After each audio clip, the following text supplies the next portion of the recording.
पिंपरी चिंचवड शहरातील सखी फूडच्या संचालिका अंकिता राऊत या गेली 17 वर्ष आपल्या हाताने तयार केलेल्या दिवाळी फराळानं केवळ महाराष्ट्रातीलच नव्हे तर परदेशातील भारतीयांची सुद्धा दिवाळी गोड करतायत। त्यांच्या या पारंपरिक फराळाला परदेशात प्रचंड मागणी आहे। परदेशात राहणाऱ्या भारतीयांची दिवाळी आपल्या फराळानं गोड करण्याचा आनंद असल्याची भावना अंकिता राऊत यांनी व्यक्त केली आहे।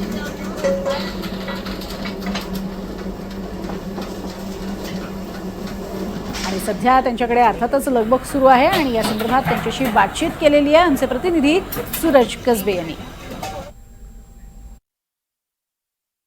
सर्व भारतीयांना आतुरता असते ते दिवाळी सणाची आणि हा सण अवघ्या काही दिवसांवरती आलाय आणि त्याची लगबग आता सगळीकडे आहे। परंतु परदेशात राहणाऱ्या भारतीयांची दिवाळी गोड करण्याचं काम गेल्या 17 वर्षापासून सखी फूडच्या अंकिता राऊत या करतायत। मी त्यांच्याच या फॅक्टरीमध्ये आलोय। आपण पाहू शकतो की याला फॅक्टरी म्हणताय परंतु त्यांनी घराच्या गच्चीवरतीच हे दिवाळीचे पदार्थ बनवण्याचं साधन हिरलं आणि या ठिकाणी तब्बल त्यांनी 16 पेक्षा अधिक महिलांना रोजगार सुद्धा उपलब्ध करून दिले। नेमका त्यांचा हा 17 वर्षाचा प्रवास कसा होता आणि कुठल्या कुठल्या देशांमध्ये त्यांचे हे दिवाळीचे पदार्थ जातात हे जाणून घेणार आहोत। नमस्कार अंकिता ताई, तुमचं NDTV मराठीमध्ये खूप खूप स्वागत आहे।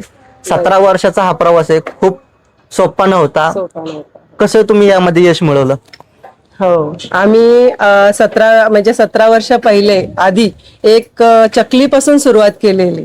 चकलीची सुरुवात करता करता आम्ही ह्या 17 वर्षात आम्ही 30 प्रोडक्ट जवळजवळ चालू केलेले आहेत आणि ते पदार्थ आम्ही ह्या 15 वर्षात आमचे बाहेरच्या देशांना गेलेले आहेत। ज्यांची मुलं बाहेर देशात राहतात किंवा इथे नोकरदार वर्ग आहे ती आमच्या प्रोडक्टना खूप मागणी आहे। त्यामुळे तर चकलीपासून जी सुरुवात एकटीने जी केलेली सुरुवात आज 30 प्रोडक्ट पर्यंत आमचे प्रोडक्ट चालू आहेत। कुठले प्रोडक्ट तुम्ही या ठिकाणी बनवता आणि तुमचे वेगळं पण काय या प्रोडक्ट त्याच्यामध्ये असा कुठला एखादा पदार्थ आहे की जो भारतीय लोकांना नौका असतो किंवा तो कधी बघायला मिळत नाही, शक्यतो तो दिवाळीमध्येच तुम्ही तो बनवता?